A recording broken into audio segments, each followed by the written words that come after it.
Buenos días. Esta es la clase número 3 del módulo 5 del curso Química Biológica para las Ciencias Médicas.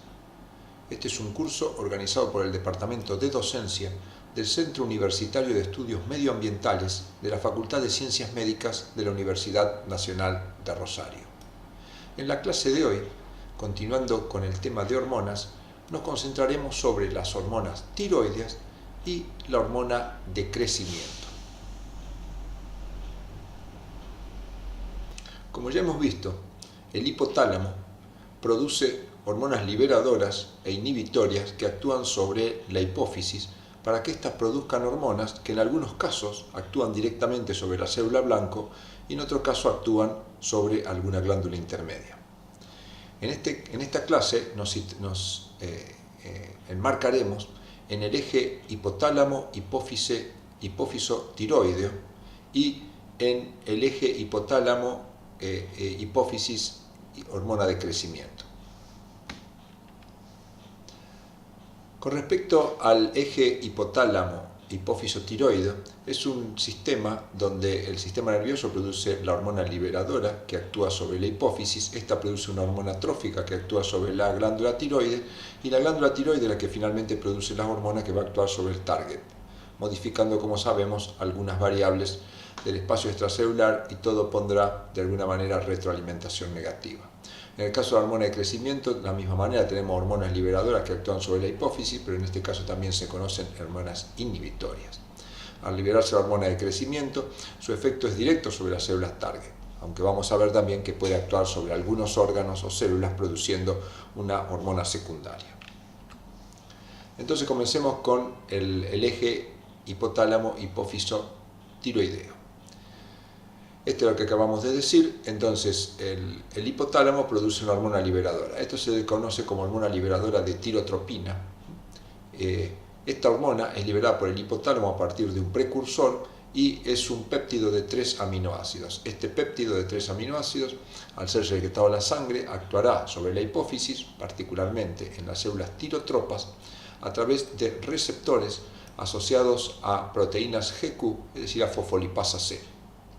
Y ante este estímulo, las células tirotropas producirán TSH, que es la hormona que estimulará, como veremos más adelante, a la glándula tiroides. Este péptido es inactivado a través de una enzima que se llama TRH, Degradating Enzyme, o sea, enzima degradadora de hormona liberadora de tiroides, que rompe este tripéptido liberando un aminoácido extremo carboxilo terminal y dejando un dipéptido. Ante la acción de TRH dijimos que se produce TSH. TSH es una proteína que, como vemos acá, es un dímero formado por una cadena alfa y una cadena beta con un determinado número de aminoácidos que no es lo más importante. La cadena alfa proviene de un precursor y se conoce como CGA, y la cadena beta proviene de otro precursor con su respectivo péptido señal. Es importante remarcar acá que la cadena alfa es una cadena que es inespecífica y que se la vamos a encontrar en otras proteínas como son la LH, la FSH y la gonadotrofina coriónica humana. En cambio, la subunidad beta es la específica y que hará sus efectos. Acá vemos en un esquema un poco más complejo el hipotálamo que libera TRH, donde el frío es uno de los estímulos para la producción de TRH que actúa sobre hipófisis y esto libera, como dijimos, el dímero de TSH formado por cadena alfa y beta. La cadena beta es la que tiene especificidad por el receptor que se encuentra en la membrana de las células foliculares de la tiroides. Este receptor actúa a través de proteínas G triméricas de tipo GS, por lo tanto activa denidlato ciclasa y aumenta los niveles de AMP cíclico, produciendo un estímulo a la proteinquinasa A. Esta proteinquinasa A, como veremos más adelante, produce una serie de pasos que terminan aumentando la producción de una proteína que se vuelca al coloide de la glándula y que se denomina tiroglobulina. A su vez, la acción de TSH va a estimular básicamente dos enzimas, la tiroperoxidasa y la dual oxigenasa, que se encargan, con la presencia de peróxido de hidrógeno, de incorporar iodo a la molécula de tiroglobulina, formando estructuras que se conocen como monoiodotironina, diiodotirosina, T3 y T4, que están dentro de la cadena de tiroglobulina y son secretadas ante el estímulo de TSH. T3 y T4 tienen receptores en el hipotálamo, lo que va a producir un proceso de retroalimentación. Es importante, como veremos más adelante, que todo este proceso necesita ioduro, que es captado desde la sangre e incorporado a la tiroglobulina. Acá vemos lo que sería la cuestión nutricional y la absorción del ioduro. El ioduro lo encontramos en nuestros alimentos y debe ser incorporado en el orden de 150 microgramos de ioduro por día. Cuando llega al tubo digestivo se absorbe y pasa a la sangre. En la sangre una gran parte de ioduro es transportado por proteína y lo que se encuentra libre por ser un ion de bajo peso molecular filtra por riñón y se excreta por orina. Pero lo que no se excreta por orina es captado por la célula tiroide a través de un cotransporte con sodio, con un sodio-ioduro symporte, es un mecanismo de transporte activo secundario. Como vimos recién, ese ioduro es incorporado dentro de la tiroglobulina, que es una proteína del coloide, y ante la acción de TSH es incorporada y fraccionada esta proteína generando T3 y T4. T3 y T4, ya veremos, son dos hormonas tiroideas que tienen efectos. La hormona T3 se une con menos afinidad por una tiro binding globulin, una globulina ligadora de hormonas tiroideas, mientras que T4 se une con más afinidad.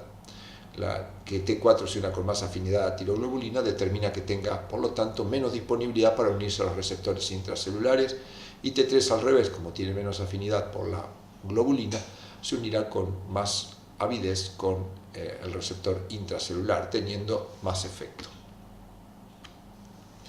Acá vemos las estructuras básicas de las hormonas tiroideas. Las hormonas tiroideas se sintetizan sobre una proteína, pero básicamente sobre el aminoácido tirosina que podemos ver acá. A partir del aminoácido tirosina se forma en primer lugar una estructura que se conoce como tironina, que si podemos ver es la tirosina a la cual se le agrega una porción más de tirosina. A esta estructura de tironina se le pueden poner 4 iodos en la posición 3, 5, 3' y 5', estructura que se conoce como 3,5, 3', 5' tetraiodotironina o T4. Si falta el iodo en la posición 5', se conoce como triiodotironina o T3. Y puede faltar el yodo en la posición 5, y en este caso se llama T3 reversa, y es una estructura que, si bien tiene 3 iodos, no tiene prácticamente actividad. Acá vemos una estructura de las hormonas tiroideas que es utilizada para el mecanismo de excreción. En el oxidrilo del segundo núcleo aromático se puede unir un grupo sulfato, formándose el sulfato de 3,5, 3', 5' tetraiodotironina, o bien sulfato de T4. Entonces las hormonas tiroideas principales son T4 y T3, que ya veremos cómo es el metabolismo de ellas. Acá vemos nuevamente, un poco más complejo, el mecanismo que vimos antes. Como dijimos, hipotálamo produce TRH, que a través de receptores ligados a fosfolipasa C estimulan las células tirotropa la producción de TSH. TSH va a actuar sobre el receptor, que actúa básicamente por proteína G trimérica del tipo GS, estimulando pKa. El estímulo de pKa lleva a estímulos nucleares, en los cuales se estimulan y activan ciertos factores nucleares que actúan sobre el ADN, produciendo la síntesis del monómero de tiroglobulina, que luego se forma el dímero, que es la proteína activa y que es volcada al coloide. La tiroglobulina es una proteína enorme con una gran cantidad de tirosinas, y bueno, por acción de pKa se estimulan dos enzimas, como dijimos, la tiroperoxidasa, que oxida a las tirosinas, y la dual oxigenasa, que produce el peróxido de hidrógeno. Con el aporte de ioduro, que viene del citoplasma, luego de haber sido incorporado desde la sangre por el cotransporte sodio-ioduro, es incorporado acá con un contratransporte con cloruro, y este ioduro, en presencia del peróxido de hidrógeno y la acción de la tiroperoxidasa, es incorporado formando estructuras que se conocen como T3, T4 y MIT y DIT, que son estructuras con 1 y 2 iodos únicamente. Cuando la tiroides es estimulada por TSH, esta tiroglobulina que ha incorporado iodo es hidrolizada y pasa al citoplasma de la célula folicular las estructuras como tiroglobulina, MIT, DIT, T3 y T4. Hay una iodotirosinasa en los lisosomas que saca iodo y que es reciclado a alguna de las estructuras, dejando en libertad T3 y T4 que son secretadas a la sangre. El carácter hidrofóbico hace que estas hormonas tengan proteínas transportadoras, entre las que tenemos la globulina ligadora de hormonas tiroides y la transtirretina. Son dos proteínas transportadoras que llevarán la hormona para la acción sobre sus tejidos blancos. Existen numerosas patologías de origen genético descritas, que analizaremos algunas simplemente para entender la filosofía del análisis. Por ejemplo, el hipotiroidismo central es una patología en la cual hay un déficit a nivel del hipotálamo de producción de TRH. Al haber bajos niveles de TRH, las células tirotropas no responderán, por lo tanto tendremos bajos niveles de TSH y por lo tanto no tendremos acción sobre el receptor. Al no haber acción sobre el receptor, no se estimulará todo el proceso formador de T3 y T4 y por lo tanto tendremos una disminución de T3 y T4. Por esta razón hablamos de un hipotiroidismo central. Otra enfermedad interesante es la enfermedad de Graves, en la cual se encuentran anticuerpos antirreceptor de TSH.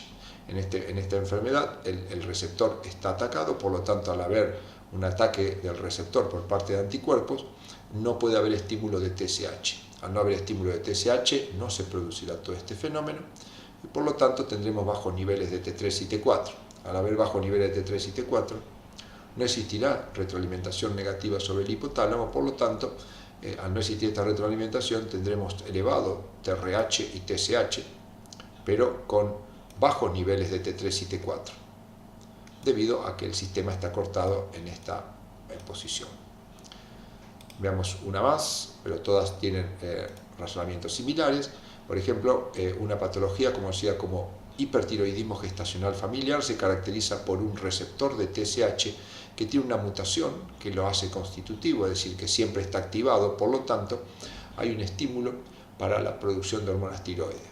Al haber un aumento de las hormonas tiroides, esto van a producir retroalimentación sobre el hipotálamo, determinando bajos niveles de TRH, que al haber menor estímulo de las células tirotropas tendremos descenso de TSH. Pero en este caso, aunque tenemos disminuido TRH y TSH, tenemos aumentado T3 y T4, y por eso hablamos de un hipertiroidismo. La desvinculación entre bajos niveles de las dos hormonas estimulantes de tiroides, la elevada concentración de hormonas tiroides, se debe a que el receptor tiene una acción constitutiva estimulante. Todas las patologías cuyos nombres se encuentran en los recuadros amarillos se pueden analizar de manera similar. Si se encuentra una cruz es porque falta la enzima que cataliza el proceso. En cambio, cuando encontramos un signo más es porque esa enzima o proteína se encuentra estimulada. Acá vemos el catabolismo y la activación de las hormonas tiroides. En este punto del cuadro vemos T4. T4 es una de las hormonas tiroides y podemos ver que tiene diferentes acciones. A nivel de los tejidos se encuentra una enzima conocida como iodotironina desiodinasa 1 o 2, o bien conocido como tiroxina 5' desiodasa. Esta enzima lo que hace es sacar el iodo de la posición 5', transformándola en T3. Como vimos, T3 tiene más actividad que T4, por lo tanto, la acción de esta enzima, el efecto que tiene es potenciar los efectos de las hormonas tiroides. Por eso, sobre esta enzima actúan todas las drogas hipotiroides como el carbimazol, metimazol, tiurea, tiuracilo y metiltiuracilo.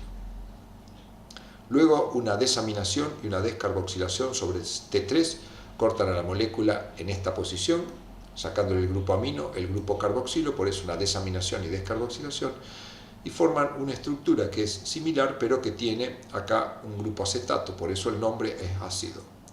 3,5,3', triiodo tiroacético, o conocido como TRIAC, es un producto de menor actividad y de excreción. La misma desaminación y descarboxilación actúa sobre T4, cortando la molécula y formando lo que se conoce como tetrac o ácido 3,5' tetrayodo tiroacético. Otros mecanismos de excreción y eliminación de las hormonas es a través de la unión de ácido glucurónico con una enzima glucuroniltransferasa. Como podemos ver acá en el oxidrilo del segundo anillo se une un ácido glucurónico que por la gran cantidad de oxígeno le aumenta el carácter hidrofílico a T4, formando el glucurónido de T4 que puede ser excretado por las vías que excretan agua, como puede ser la vía biliar y la vía urinaria. También puede aumentarse la solubilidad a través de sulfotransferasa, que' el fosfadenosilfosfosulfato, que es una molécula dadora de sulfato, le coloca en el oxidrilo de posición 4', un grupo sulfato, y por los oxígenos y la carga negativa aumenta su solubilidad. También existen enzimas que quitan actividad a T4, por ejemplo, la T4 que tenía 4 iodos puede ser tomado por una enzima que es la tirosina 5-desyodasa, que saca el iodo ahora, pero de la posición 5, formando la T3 reversa. T3 reversa, si bien tiene 3 iodos, igual que T3, al faltarle el iodo de la posición 5 tiene muy baja actividad. Si luego sobre esta actúa la 5-desyodasa, que saca el iodo de acá, forma T2, que es un producto aún de menor actividad. También puede formarse T2 por la eliminación del iodo en posición 5 de T3. Acá vemos algunas drogas para tratar el hipo y el hipertiroidismo. En primer lugar, veamos la del hipotiroidismo. Acá vemos dos estructuras que son exactamente iguales, son hormonas T4, salvo que una de ellas se conoce como levotiroxina, y que es, con respecto a la dextrotiroxina, que es la hormona natural, químicamente son exactamente iguales, y la única diferencia es en la isomería óptica que tiene el carbono número 2. Como podemos ver acá, esta es una forma de expresar la isomería de un carbono asimétrico que se ha estudiado en los primeros módulos de este curso. Entonces, estas dos estructuras son exactamente iguales. La levotiroxina en general se administra al estado de sal, como podemos ver acá, teniendo mayor solubilidad, y por su estructura puede ser administrada por vía oral. La diferencia es que sobre los receptores de hormonas tiroides actúa de la misma manera, pero el hecho de que sea una levotiroxina tiene una vida media más larga. Las drogas antitiroides, como vimos, actúan a diferentes sitios. Uno de los sitios es a nivel de la 5'-desyodasa, pero también actúan a nivel de la enzima tiroperoxidasa y dual oxigenasa, inhibiéndola y disminuyendo la acción de las hormonas tiroideas. Una de ellas, por ejemplo, podríamos empezar por acá, es la tiourea, cuya estructura, que son dos nitrógenos unidos a un carbono con azufre, podemos ver que se repiten en todas estas estructuras: nitrógeno, carbono y azufre, nitrógeno, carbono y azufre. Todas estas estructuras, como el metimazol, el propiltiuracilo, metiltiuracilo, actúan inhibiendo de alguna manera la producción o activación de las hormonas tiroides. Pasemos ahora a la hormona de crecimiento. La hormona de crecimiento, la vamos a llamar GH, es producida por las células somatotropas de la hipófisis y puede ser estimulada por la hormona liberadora de GH producida por el hipotálamo, o bien inhibida por la somatostatina. Esta hormona hormona de crecimiento, somatotrofina, va a actuar sobre células blanco produciendo sus efectos. Acá tenemos nuevamente el eje y veamos cómo se produce. Acá tenemos el hipotálamo. A partir de un precursor se genera el GHRH, que es un péptido de 44 aminoácidos que sale a circulación y actúa sobre las células somatotropas, estimulando la producción de GH a través de receptores de factor liberador de hormona de crecimiento que actúa ligado a GS. Por el otro lado, las mismas células somatotropas tienen receptores para la somatostatina. La somatostatina también es producida por el hipotálamo a partir de un precursor y puede generar una estructura de 28 aminoácidos o de 14 aminoácidos.